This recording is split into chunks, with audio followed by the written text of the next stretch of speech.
दोस्तों नमस्कार, मैं चंद्रमान पांडे। क्या हाल चाल है दोस्तों? बड़े दिन बाद हमें वीडियो बनाने का टाइम मिला। दोस्तों आज बात करेंगे बिहार चुनाव के ऊपर। बिहार में चुनाव हो गया और एनडीए की शानदार जीत हुई है और महागठबंधन की बुरी तरह से हार हुई है। आइए हार पे कुछ प्रकाश डालते हैं, चार पांच बातों पे। हार का मुख्य कारण क्या रहा और एनडीए के जीतने का मुख्य कारण क्या रहा। पहले बात करेंगे एनडीए को जीतने के मुख्य कारण का। एनडीए में सबसे बड़ी चीज है कि गठबंधन एनडीए का जो था, एंड अलायंस का, ये बहुत बढ़िया तगड़ा हुआ। कोई विवाद नहीं हुआ, कोई बात नहीं हुआ। पिछली बार जो एलजेपी के जो रामविलास पासवान के लड़के चिराग पासवान ने जो अलग से लड़े थे, वो नीतीश कुमार को बहुत नुकसान कराए थे, जिसमें उनकी सीटें काफी घट गई थी। और चिराग ने सारे कैंडिडेट वहीं उतारे थे जहां नीतीश कुमार की पार्टी थी।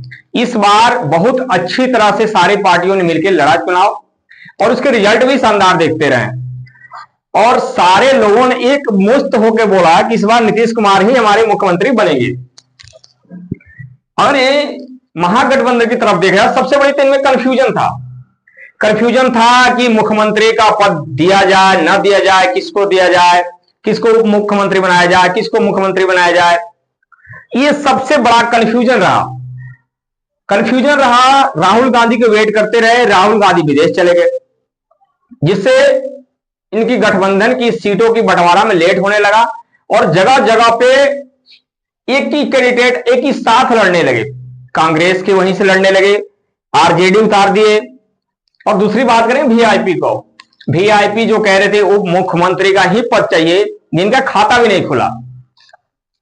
और आरजेडी का जो चुनाव की बात करें, सबसे बड़ी नुकसान उनकी कराया फैमिली में कोई सेटिंग नहीं रहा। तेज प्रताप यादव अलग इलेक्शन लड़े, कोई मतलब ही नहीं रहा। जहां पे तेजस्वी यादव ने बोला 1-1 करोड़ नौकरी का बात करे, वहां पे जाके तेज प्रताप ने यही बात बोला कि 1 करोड़ नौकरी लाएंगे कहां से।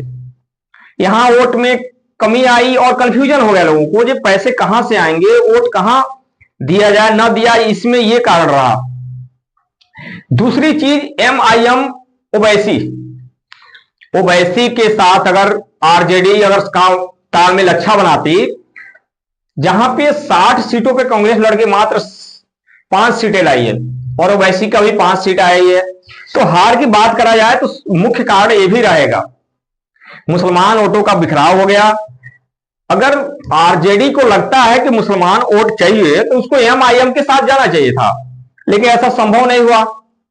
और ओवैसी ने एक बार इस बात को भी कहा था कि अगर 2% के मल्लाह जात के लोगों के एक नेता उप मुख्यमंत्री बन सकता है, तो 17% वाले मुसलमान का नेता उप मुख्यमंत्री क्यों नहीं बन सकता है, मुख्यमंत्री क्यों नहीं बन सकता है। इस बात को बिल्कुल नजरअंदाज कर दिए सब। ये मुख्य कारण रहा है कि आरजेडी को हारने के लिए।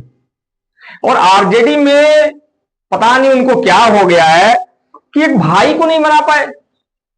यहां तक कम से कम जहां से भाई लड़ रहे थे तेज प्रताप यादव, वहां कैंडिडेट उनको नहीं देना चाहिए था। लेकिन तेज प्रताप यादव के साथ साथ तेजस्वी यादव को कौन उनको गाइड करता है, कौन क्या करता है, मेरे को समझ में नहीं आता है। जो हमारी समझ में यही है कि जिस तरह ये इलेक्शन लड़ रहे हैं, हमको नहीं लग रहा जीत पाएंगे अगले साल भी ये। और बीजेपी की बात किया जाए तो बीजेपी का जो संगठन है बड़ा मजबूत है। बीजेपी लड़ने के लिए बहुत बहुत बहुत तगड़ा चना चमाना पड़ेगा बीजेपी से लड़ने के लिए, क्योंकि बीजेपी का जो संगठन है, अब देखिए एक बात आएगा खेसारी लाल यादव का। खेसारी लाल यादव इलेक्शन हार गए, चलिए हार गए, लेकिन हार के मुद्दे की बात की जाए, हार का कारण क्या रहा, तो सबसे बड़ी मुद्दा रहा उनका राम मंदिर पे बयान देना। और बीजेपी हमेशा चाहती है कि आप ऐसे बयान दें उसको लपक ले, और पूरे इलेक्शन में उसी क्लिप को चलाया गया, बार बार वायरल कराया गया। ठीक है रोजगार की आप बात कर रहे थे, ठीक है हॉस्पिटल की बात कर रहे थे, लेकिन कहीं कहीं चुप हो जाना भी ठीक रहता है। दोस्तों ये चीज हमको सिखाते हैं, खेसारी से हमें सीखने की भी जरूरत है कि कई जगह आप नहीं बोलते हैं, वो भी बहुत सही है। ना बोले, नहीं समझ में आ रहा, नहीं लड़ेंगे। चलिए पहली चुनाव थी और एक सिलसिलेवार से मैं आपको बता भी दूं कि जो भी आदमी इलेक्शन लड़ता है बिहार में, जो भी अभिनेता लड़े हैं, सबका एक बार चुनाव हारना पड़ा है, ये पक्की बात रही है। मनोज तिवारी गोरखपुर से लड़े, वो भी चुनाव हार गए। जौनपुर से रवि किशन कांग्रेस के टिकट पर इलेक्शन लड़े, वो भी चुनाव हार गए। दिनेश लाल यादव निरहुआ बीजेपी के टिकट पे सबसे पहले लड़े आजमगढ़ से, वहां से चुनाव हार गए, तो दूसरा बार उपचुनाव में जीत गए। यहां तक तो समझ में आ रहा है। लेकिन अब चौथे कौन है? पवन सिंह। पवन सिंह भी इलेक्शन लड़े, क्या हुआ? वो भी हार गए। तो देखने वाली बात है कि क्या होता है क्या नहीं होता है, लेकिन तेजस्वी यादव को अपने परिवार के मैटर को देखना चाहिए। जय हिंद, जय भारत।